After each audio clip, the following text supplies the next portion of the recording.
All right, welcome everyone for the last session. Our next speaker is Francis Bach. Francis is a research director at Inria and a member of the French Academy of Science. We've had multiple talks so far that talked about the theory B aspects of probabilistic programming, like denotational semantics, verification, and we've made a lot of progress on these questions, but we still have a lot to do on the more theory A aspect, simple complexity, understanding formal guarantees in the sense of bounds, for example, and simple complexity for probabilistic programming. So that's why I'm honored that Francis agreed to be here today and give a talk to this audience because he's an expert, foremost expert in machine learning and the theory of machine learning. And he's going to talk to us today about formal guarantees in machine learning, statistics, and optimization. Welcome, Francis. Thank you, Jean-Baptiste, for the introduction, and thank you also, Xavier and Jean-Baptiste, for the invitation. It's a pleasure to be here. So today I'm going to talk about formal guarantees in machine learning and associated fields. And so to make things concrete, I will focus mostly on supervised learning, okay, to make things easy and easy to understand. But many of the things I will discuss are also applicable to other problems within machine learning. So I will first set up the stage for the classical supervised learning problem, and then I will mention a guarantee that can be obtained beyond the classical computational guarantees about like codes with a given speed and with no bugs. Like I will talk mostly about statistical guarantees and how well it predicts on unseen data, and focus on a posteriori guarantees that you can obtain once you have your estimator, and a priori guarantees more on the training algorithm itself. And then I'll finish with some guarantees for optimization, because many of the techniques that you use for machine learning are based one way or the other on optimization. So the setup, what is a classical supervised machine algorithm? It is an algorithm to build an algorithm for prediction. So the input of the algorithm is some data, xi, yi, so it can be xi's can be images, yi's can be labels. Okay, we call them input-output pairs. And of course, you have some prior knowledge about the problem. And the output is a function from x to y, x being the set of inputs, and y being the set of outputs. So often the prediction function is itself an algorithm. Okay, so it's not it's a function that you implement on a computer. Okay, so machine learning gets as input data sets and outputs functions. So why is it difficult and interesting? The difficulty is that both the set X and Y can be very complex, can be images, can be molecules, can be protein, can be text, can be whatever you want. Y can be also very complex. The output could be a graph, could be another sentence, could be something complex. Also, the relationship between X and Y can be non-deterministic. So even before speaking about a probabilistic model that I will do in a moment, give me the same X, it may lead to different Y's, okay, in the training data. Of course, the relationship between X and Y can be quite complex. And above all, what you want to do is sometimes unclear. Okay, so for unsupervised learning, it's very unclear. For the supervised case, it's a bit clearer. And the goal of the next slide is to highlight one way of formalizing what people want to do. So again, this is a classical learning pipeline. And there are two types of performance criteria. There are the classical, like computer science criteria. I want my algorithm to train and my function at test time to be fast and with given memory consumption. You may want to certify that, okay? So I guess we have had a few talks about this. But from the learning point of view, for us, the difficulty is the other type of performance. This is what I will call the statistical performance, how well it does on unseen data. Okay, so the doing well on training data is just a mean to an end. You just want to do well on testing data. And for that, you have to define what I mean by that. So typically, the testing data is either a subset of pairs of X and Y's or a distribution, depending on the context.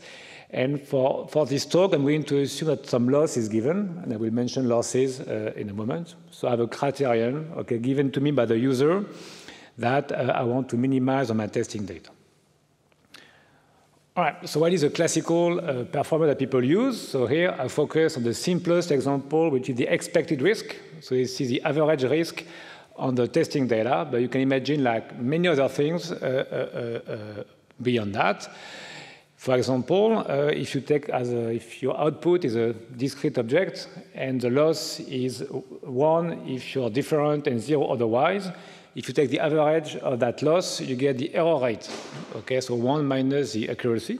And if you do regression, often you take square loss between y and f of x, and you get the mean square error. So this is the classical expected risks. So we know, once we know what is the expected risk, we should first focus on what is the optimal thing to do. And there's a very classical thing, a nice book by Devroy, Lugosi, and Yorfi.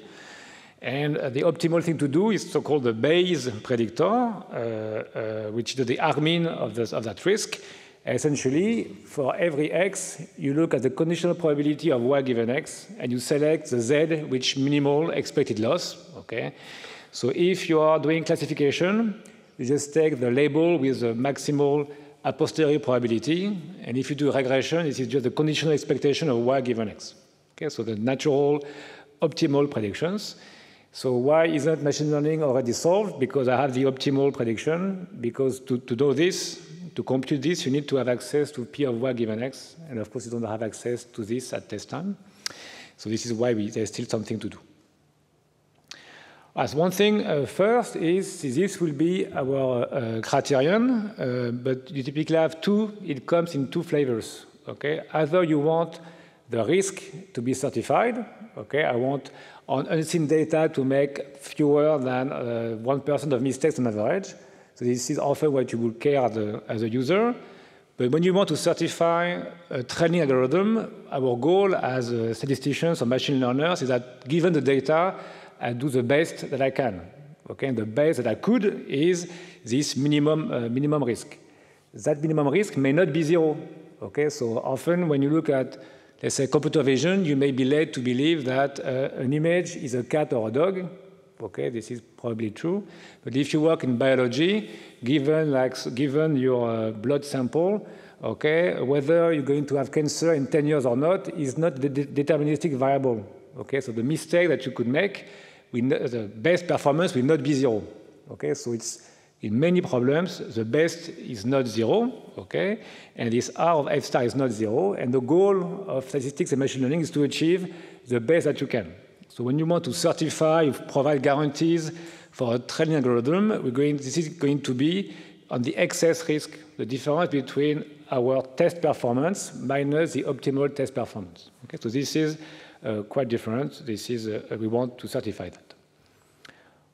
All right, so let's look at algorithms. Okay, so the goal is to achieve a good risk on unseen data, and they come in mostly two flavors. So the one based on local averaging and one based on optimization on the training data. So let me present those two types.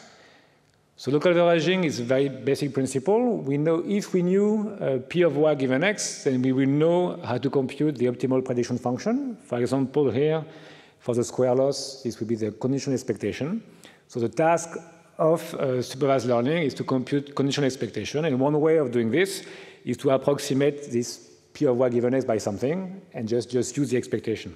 This is essentially what k-nearest neighbor is doing, or kernel regression, like Nadaraya Watson.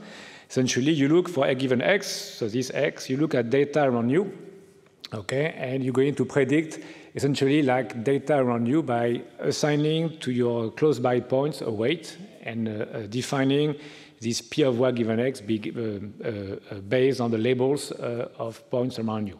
Okay, this is k-nearest neighbor. So there's no training. You just look at the data and predict. There's a formula. Of course, there's always one hyperparameter to decide how many points I take. It's a k in k-nearest neighbor. And that's it. Okay, this is a very simple technique that have been around for quite a while. But there is another type of techniques which are based on optimization. So you have some data, and you're going to compute the loss that you will compute at test time, but you compute it on your training data, and you try to minimize it. Okay? And as soon as you say minimization, you have to parameterize f, so there are many possible f's. So the simplest one is the linear model. So you build a set of features based on your expert knowledge, and you combine them linearly, and you have as many parameters as you have features, but you can be more complex. You can have a lot of those features, infinitely many, and we get back to this array of Cannon methods, or you can build a neural network, and I'm sure you have seen neural nets before in this workshop. So here, to avoid overfitting, you need some form of capacity control, either small number of parameters, or you constrain the norm. So there are various ways of doing it. It's not the topic of today. Or you can also have some algorithmic ways of regularizing by not running your algorithm up to convergence. So there are many ways, and it's a very active topic in machine learning. But here, for this audience, just like you need to control the capacity, and this will come back later when we want to talk about formal guarantees. So here, training is not a formula. You have to optimize, and this leads to a flurry of interesting problems for computer science and applied mathematics, because this can be quite slow. So you want to be fast, and you may want to certify that you have optimized your function. Okay, so you may want to make sure that you achieve the minimum of the empirical risk, and this will be the topic of the last part of the talk. All right, so now we have the setup. We have our training algorithms. What can we say about guarantees? So here we mostly focus on the evaluation of the statistical performance, and just to present the basic results, okay, which are mostly based on one tool. We could do better, but this is here Hoeffding's inequality, which will be an inequality that will essentially be like the central limit theorem, but with in a non-asymptotic way with exact bounds. So the way it works is that if you give me your prediction function obtained from wherever, and you have access to m independent data points, so here they have to be, so here we assume that the test data comes in the form of a distribution, and I have ID samples from that distribution, m of them. Then if I compute the empirical risk of my testing data, I know that my expected risk will be less than this, plus the usual the usual deviation between the empirical mean and the expectation, which is of the order 1 over root m. Okay, this is a classical 1 over root m bound. And because I've used Hoeffding's inequality, I can quantify exactly, I can certify, if you give me a probability that I will be wrong, like delta, then the probability 1 minus delta, then the deviation between those two is 1 over square root of m times the maximal potential loss, but for the 0,1 loss, this is just 1, times the square root of log of 1 over delta. So the key here is that the dependence on this probabilistic parameter is very weak. Okay, but it's logarithmic. So if you go from 1% to 1 over 1,000, you don't pay that much. Okay, so for that, you can, if you have enough testing data, you can certify the output of your testing your prediction function. One thing to keep in mind is that this will be very important in a moment when we take into account training data, that if you make multiple comparisons in those probabilistic statements, you have to correct for multiple comparisons. So if I do t comparisons, then I have to apply all of that with 1 minus delta over t, so that I can apply the union bound at the end.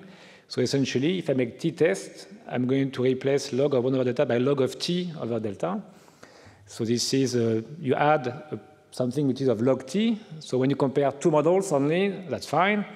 10, that's fine. But when you go to 1 million, that's not fine. Okay, so this is very important that all of those like probabilistic statements are based first on this assumption of independent data. And this may be true or may not be true for your situation. Maybe the test data that you have is not of that form. And if you make multiple comparisons, you have to be careful. But this requires to have some testing data. Will it be possible to do this only for the training data? Okay, I have like, in a sense, you don't want to waste testing data to certify your algorithm. Can you do this directly on the training data? So this you can in some sense, but this will always come with some assumptions. Okay, and those assumptions are often not verifiable in the sense that if you need the data to be ID, there is no way to certify that the data is ID. It's an assumption that you have to make on the data. So let's see how this works. Okay, I have training data only, ID from the testing distribution. So I assume here, very importantly, I have a link between train and test. Okay, so this is what we always do when you do statistics or learning theory, but in practice, this is rarely the case. You often have some shift between training and testing. You have many things that can happen, but if you want guarantees based on the training data, there has to be a link, and the most classical link is the identity of the distributions. So now, exact same bound as before. Okay, if I select my predictor f hat among t functions, I had t candidates, I select the best t, exact same bound as before. The expected risk will be less than the empirical risk plus the usual 1 over square root of n deviation times my log t. Okay, so if I have only 10 predictors, then that's totally fine. But typically, when we do empirical risk minimization in a, let's say, neural network, I have like 1 million parameters which are real valued. Okay, so if you're willing to encode the reals like in 8 bits, that's a lot. T tends to be very, very large. Okay, this very naive bound will not work at all. Just based on the Newton bound, it's not enough. But there are tools which are called uniform concentration inequalities, which essentially are here to provide the same certificate uniformly over a large class of functions. Okay, so this is if I have a class of f of theta and parameterized by some parameter theta which could live like in a vector space, then I have the exact same bound, okay, that for all theta simultaneously, okay, so you have to be careful about the quantifier here, all f simultaneously, and then for my estimate, since this is true for all f, as long as my estimate is inside that class, this will be true as well for my estimate. This is where you can avoid the dependency between the data and theta. When you learn, theta depends on x, I, y, I, so you don't have independence. But if you take a uniform over a whole class, you can still do it. And you get the usual 1 over root n performance, but now you get an extra complexity parameter, and this is what is essentially characterizing what we call the capacity of the function class. So often associated to the number of parameters, but not only. Typically, if you work on the vector space, the size of the ball where your parameters live in. So typically, this is of order 1 over root n or something that decay with n. And the good thing about that is that if you can compute Cn, okay, often you can because your function class, you know it, you have decided your model. Okay, so you take a model for which you can compute Cn, and this can be computed, and this gives you a posteriori guarantees, even if you learn over a very large class of functions. So there are many. So here I presented like one version based on a Hoving inequality, and typically this is a tool Cn is computed with what is called a Rademacher average. But there are many other ways of doing it. Okay, one classical one is using Pike Bayesian analysis, and a very nice tutorial by Pierre Alquier. So there are tools to do those form of a posteriori guarantee. So at the end, it's going to work if n is very large. Okay, so clearly, if n is 1,000 or 100, don't expect that your bound is non-trivial. What do I mean by non-trivial? So here, if our loss is between 0 and 1, and my guarantee is above 1, this is what I call a trivial bound. Okay, so if you apply those types of bounds when n is too small, it's likely that the overall term is bigger than 1, and you're certifying something which is totally useless. But if n is large enough, and your model class is well chosen, adapted to your problem, then this is something that can lead in practice. And there are like papers showing that you get like, particularly if you do natural language processing, where n is 1 billion, typically you get like nice error bars. All right, so it's only important. Okay, this is just almost obvious, but it's good recall that you can only use the test distribution once. Okay, you're not allowed to use a test set to find your parameters. And most importantly, all of those are based on assumptions. Okay, so if they are violated, it's hard to say what you can do. So you can relax them a bit by introducing some dependence among the samples. This is possible, but you have to quantify it. How? It's difficult in practice. You can also have some form of domain adaptation by allowing test and train to be different, but then you have to quantify it. So overall, it's quite difficult to provide any certificate unless you make this strong ID assumption. Right, let's now look at guarantees for training algorithms. Okay, so now the goal is not to certify a posteriori a given predictor. Can we know in advance that we're going to do well? Okay, this is more, it's really my job or the job of my team to provide such guarantees. Okay, so how does it work? We're given a class of distributions, P of x, y. So we'll see in a moment that there is no free lunch. For sure, no free lunch. If you want to get all distribution, all x and y, that's not possible. Given some data, you have some estimator, and you want that the excess risk goes to 0 as n goes to infinity.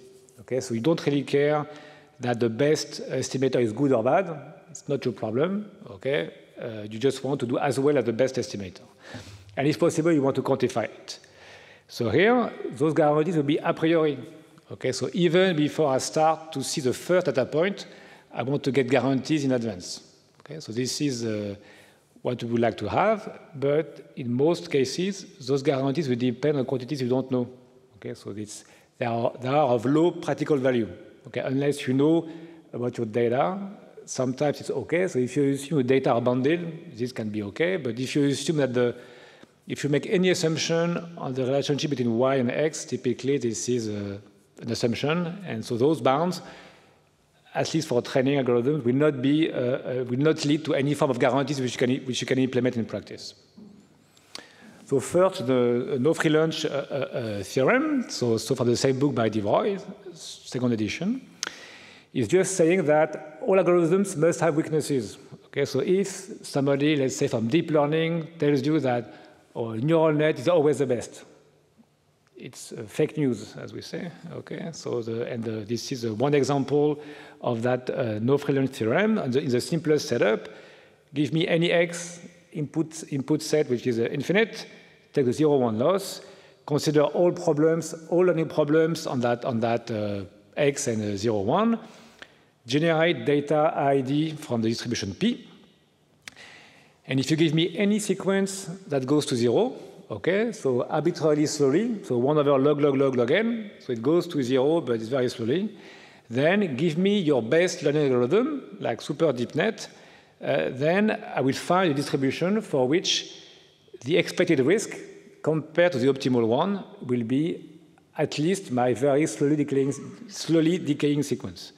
In fact, in the proof, R star is 0. Okay, so in a sense, you can make the performance be as bad as you want. Okay, so here you have to be careful of the ordering of the classifiers. Give me an algorithm, I can find a distribution. Okay, so this is just one example that all algorithms must have weaknesses. Okay, so this is important because if you want to get guarantees on the learning algorithm, they will need to have some assumptions. Okay, so you can have this notion of universal consistency, something that works all the time if n is large enough. But if you want a guarantee on the time it takes, so you want an n which you know in advance, okay, you have to make some assumptions, and this is what we're going to do now. So one way to make assumptions which are like a bit more visible is to concentrate on RD. Okay, so you can apply that to other sets, but RD has a simplicity of being like well known. And we're going to make assumptions now on the problem and on the relationship between y and x.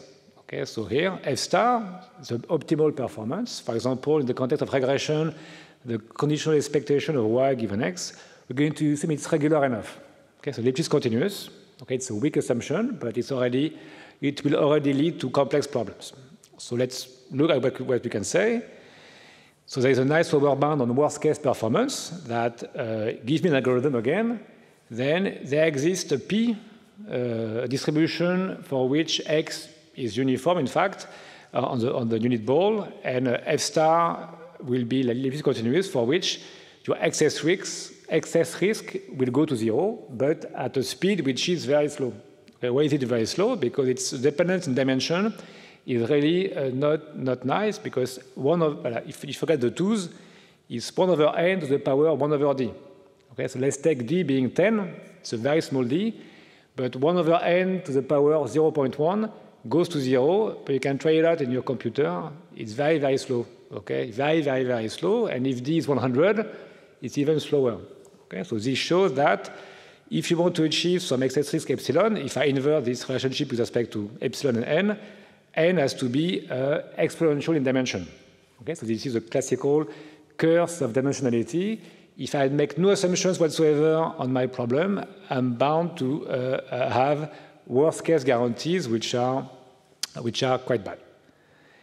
So this is unavoidable, but thankfully we have been working on the problem for the statistics and the machine learning community has been working on it for quite a while, and there are extra assumptions that we can make to lower this curse of dimensionality, and I will mention a few of them now.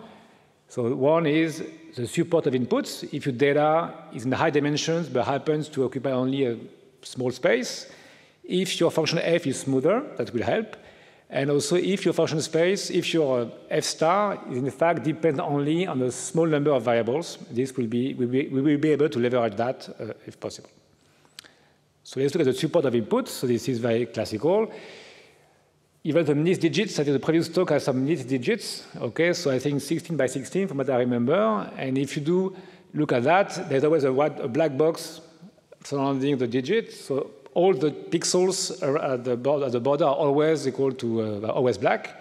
So this means that your data occupy a small dimensional subspace. Okay, so this is very classical that you can the data does not live in a doesn't have like a non-empty interior. Okay, so you often have a subspace, or you may have sometimes a manifold. Okay, so here on the right, this is a circle manifold. It's very common that the data live on a small dimensional manifold. Small can be, so here it's one-dimensional, but often can be a bit higher.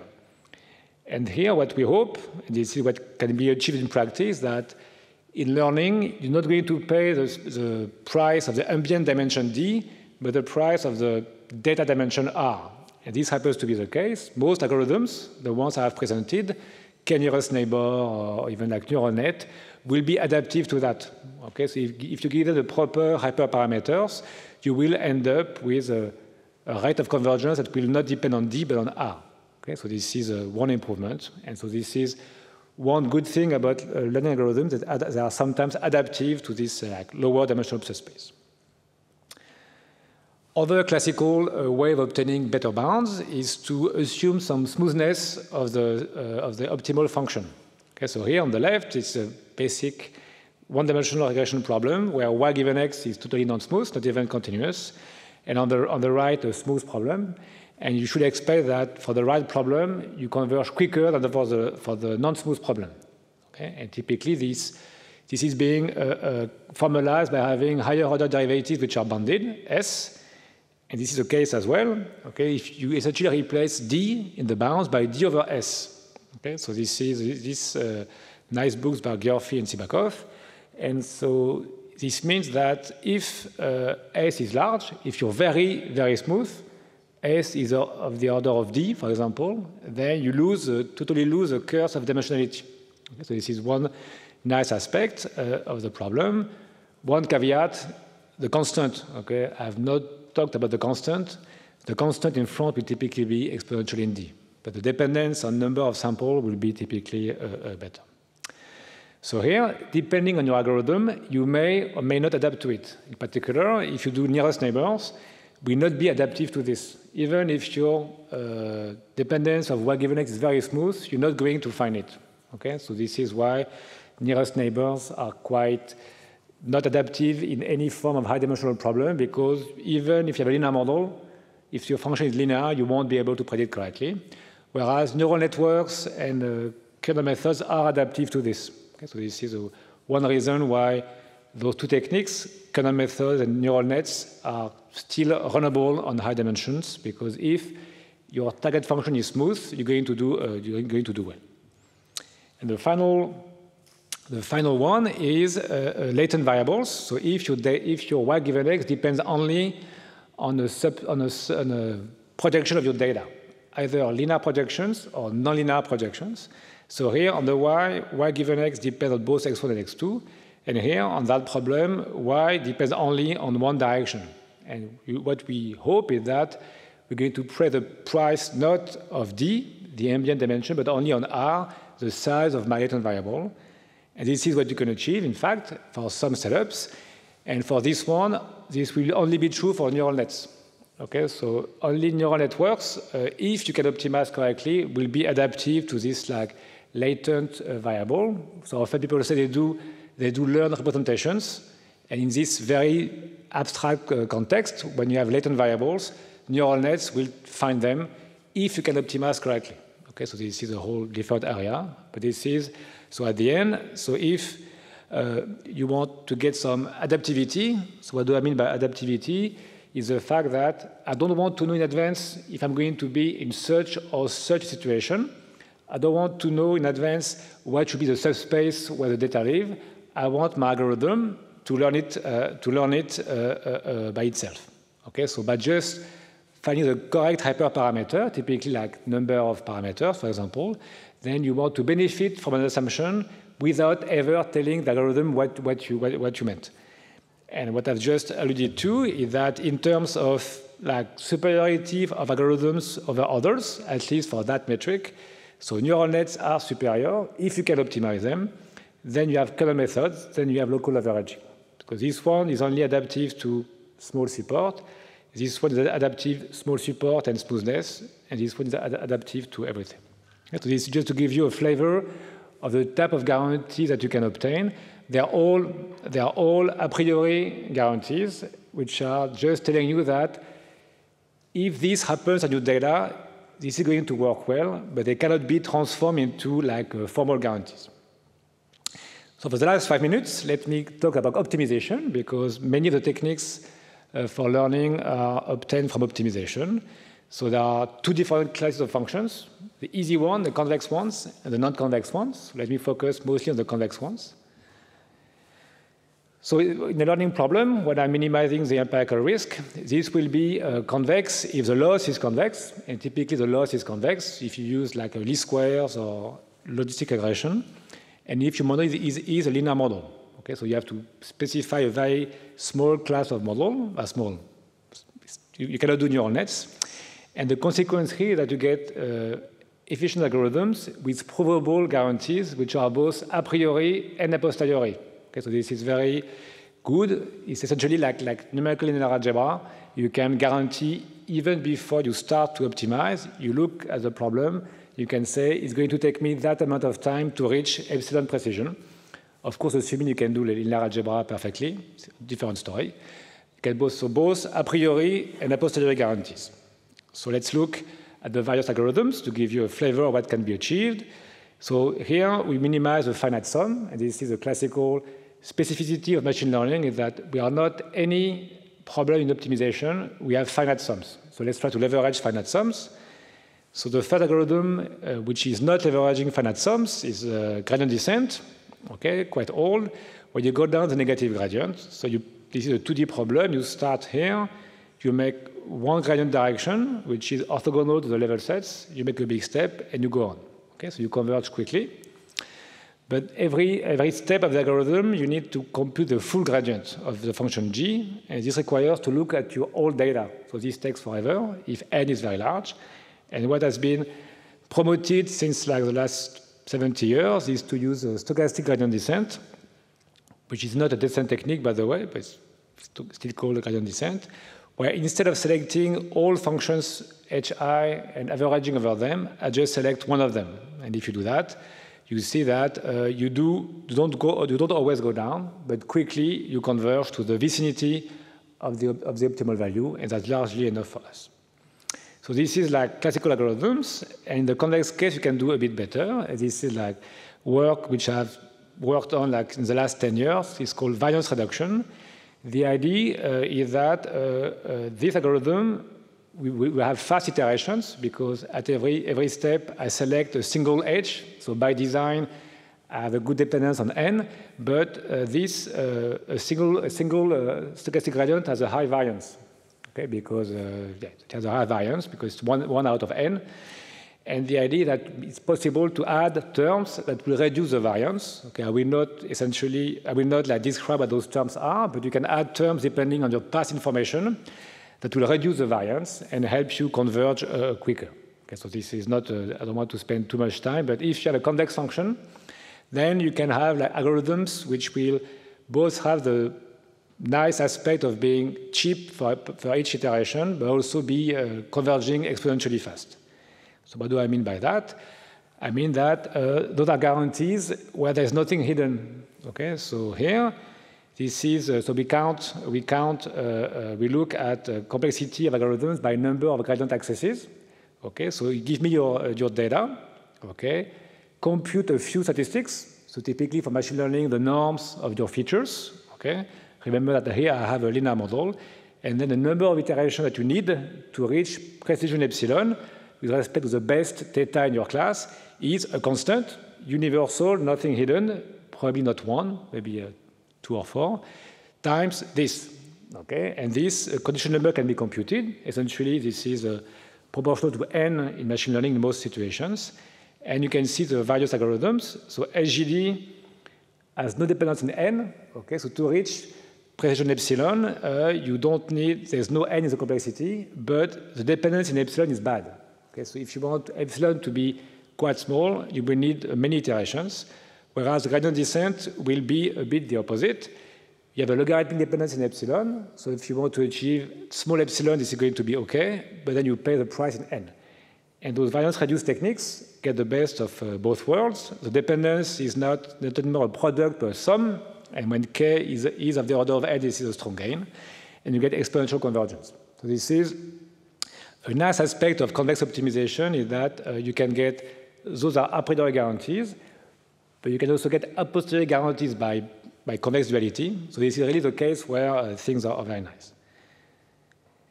And even better, it works as advertised. Okay, so typically, let me skip that one, but it works quite well both in theory. So this is not a fake plot, and in practice. Well, so let me just finish on the non-convex optimization, because this is closer to research at the moment. So if you start to have a non-convex problem, okay, what I had here, where any stupid algorithm will end up ending there, okay, starting from anywhere, it's not true anymore, okay, because this is a global optimum, global minimum, but depending on where you start, you can end up in a local minima or a stationary point. So people have worked on local guarantees. Can I avoid at least the bad stationary points? Can I avoid being there, for example? Okay, but this is still local. People have tried to be global, but this is not possible because you can always get functions of that kind, which is flat everywhere, except in a small region. And to optimize that based on local information, you have to be lucky to get into that region. And the volume of that region tends to be exponentially small. Okay, so there's no possibility. So in a sense, if you go non-convex, in convex, everything was super easy. In non-convex, everything becomes super hard. And there are two lines of work which we are working on and a part of the community is working on. Is try to focus not on functions like that, nobody cares about those, but on neural networks.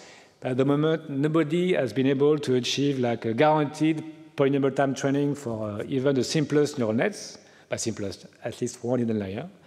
At the moment, what we have as results is only qualitative if the number of parameters go to infinity. So in the over-parameterized regime, you avoid local minima, okay, but there's nothing quantitative, and it's still quite an active area of work. Another area, let me skip it.